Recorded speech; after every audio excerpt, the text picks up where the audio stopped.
Parents, what horrible thing did you discover about your kids?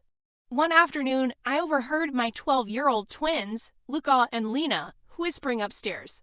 At first, I didn't think much of it. Twins always have secrets. Ever since they were little, they had their own strange little language, their own private jokes, and an almost supernatural ability to communicate entire conversations with a single glance. Sometimes it was adorable, sometimes it was terrifying. They were 12 years old now, but they still operated like a tiny criminal organization whenever they wanted to hide something from me. Usually the secrets were harmless. Sneaking extra cookies, trading lunches at school. Hiding bad test grades for a few hours before confessing, normal kid stuff. Still, as a parent, you develop an instinct, a radar. You learn the difference between ordinary whispering and the kind of whispering that means somebody is planning something. That afternoon definitely felt like the second kind. I was folding laundry downstairs when I heard muffled voices coming from Lena's room. I couldn't make out most of the conversation. Just scattered words. Then suddenly I heard Lena say, "But please don't tell Mom." I froze. The shirt I was folding remained suspended in midair. Any parent knows those 5 words can mean absolutely anything. Maybe she'd broken something, maybe she'd gotten in trouble at school, maybe she'd accidentally dyed the family dog blue. With children, there is no limit to the possibilities. A few seconds later, I heard rapid footsteps, then Luca came flying down the stairs. Not walking, not jogging, sprinting. He almost missed the final step and slammed into the hallway wall before regaining his balance. I barely had time to process what was happening. "Where are you going?" I asked. "Nowhere." The answer came way too fast. Then he grabbed his shoes. Bad sign. Nobody has ever answered nowhere truthfully in the entire history of humanity. Before I could ask another question, he opened the front door and disappeared outside. The moment the door closed, every parental alarm system in my body activated simultaneously. Something wasn't right. I glanced toward the staircase. Lena hadn't followed him. That alone felt strange. The twins were practically attached at the hip. If Luca was running an errand for her, it had to be important. I considered letting it go. I really did. But after about 30 seconds, curiosity won. I grabbed my purse and quietly followed him. The entire time I felt ridiculous. Maybe I was overreacting. Maybe he was going to buy candy. Maybe he was meeting a friend. Maybe I was about to become one of those paranoid parents who turn harmless situations into conspiracies. Then I watched him walk directly into a pharmacy. And suddenly my concern returned. I parked across the street and waited. A minute later I saw him through the window. He wasn't looking at candy. He wasn't buying snacks. He wasn't browsing magazines. Instead, he headed straight toward the health section. Then he stopped. My stomach tightened. Because he was standing in front of the feminine hygiene aisle.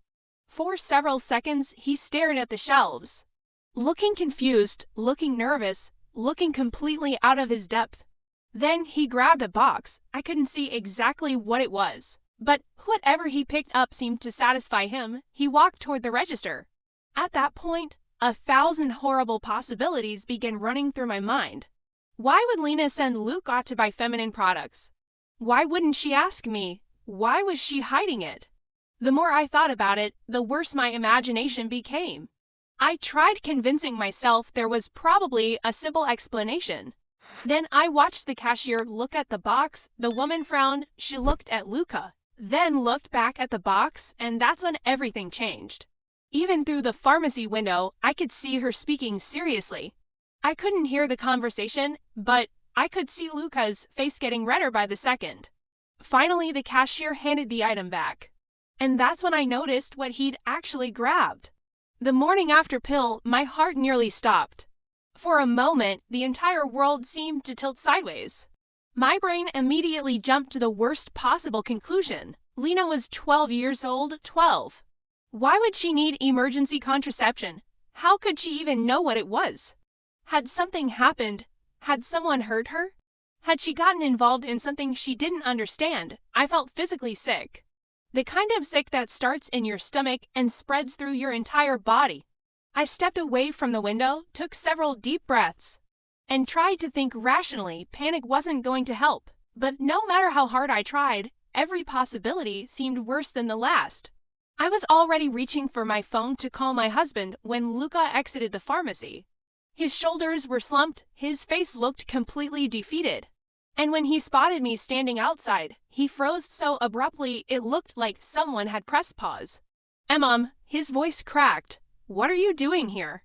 For a second, I saw genuine terror in his eyes. Not guilt, not defiance, fear. And suddenly I realized something. Whatever was happening, Luca looked just as overwhelmed as I felt.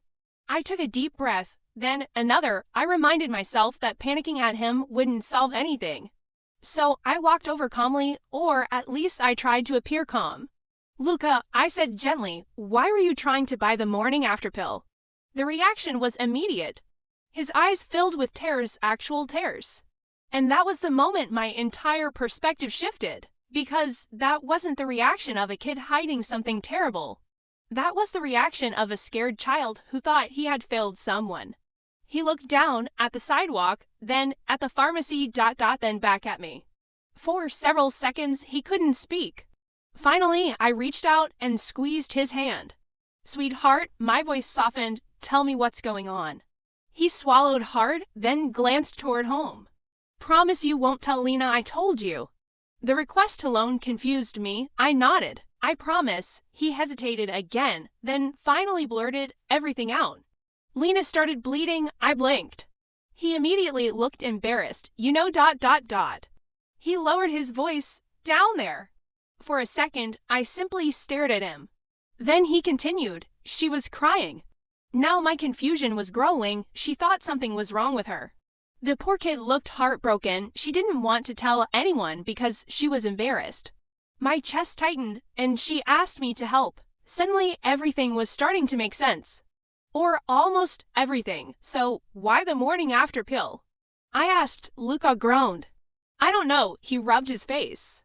"We learned about periods and pregnancy and all that stuff in health class." I nodded. And I thought that's what she said. There was a pause.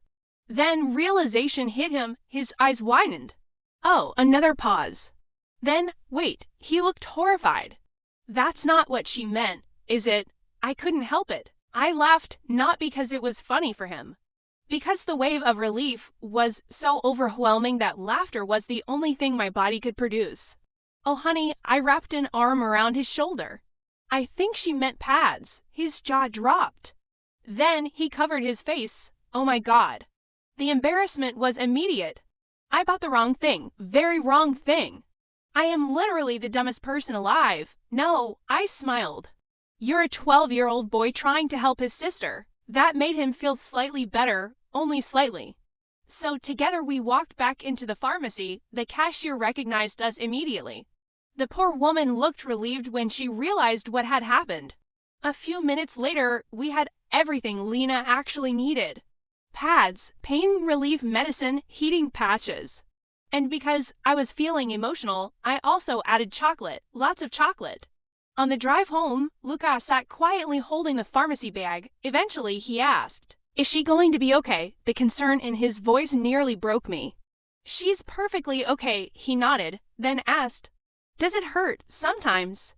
His expression darkened. "That sucks." "Yeah." "It seems unfair." I laughed. "Most women would agree with you." When we got home, Luca immediately ran upstairs. I stayed downstairs, partly because I wanted to give them privacy. Partly because I was curious. About 20 minutes later, I quietly walked past Lena's room. The door wasn't completely closed. Through the small gap, I saw Luca handing her the pharmacy bag. I watched her open it, then I heard, "You got all this." Luca shrugged. Moments later, she hugged him. The kind of hug that only exists between siblings who genuinely love each other, not the performative kind. Not the holiday photo kind, the real kind. The kind that says thank you without words. That night, after dinner, Lena barely spoke. She was embarrassed, nervous, quiet. Completely normal for a girl experiencing her first period. I didn't push, I didn't force a conversation. I simply made sure she knew I was available. A few hours later, I was lying in bed reading when I heard a soft knock on my bedroom door. The door opened slightly. Lena peeked inside. "Mom?" I set my book down. Yeah, she walked over slowly, then climbed onto the edge of the bed. For a moment, neither of us said anything. Finally, she whispered, "Thank you." I smiled. "You're welcome." She stared at her hands, then quietly asked, "Was it scary for you too?" And just like that, the real conversation finally began. We spent almost 2 hours talking about periods, growing up, embarrassment, body changes, questions she had been too afraid to ask, questions she didn't even know how to ask. By the end of the conversation, she looked lighter, relieved, less scared. Before leaving, she paused at the door, then smiled. "You know, Luca was really worried about me." "I know, he thought I was dying." I laughed. "I know that too." She laughed with me, then disappeared into the hallway. After she left, I sat alone for a while thinking. Earlier that afternoon, I'd been convinced something horrible was happening. My mind had raced toward every nightmare scenario imaginable. Instead, what I had actually discovered was something completely different. I discovered that my son loved his sister enough to embarrass himself in public trying to help her. I discovered that my daughter trusted her brother when she was scared. And I discovered that somehow, despite all the chaos of parenting, I had managed to raise two children who genuinely looked out for each other.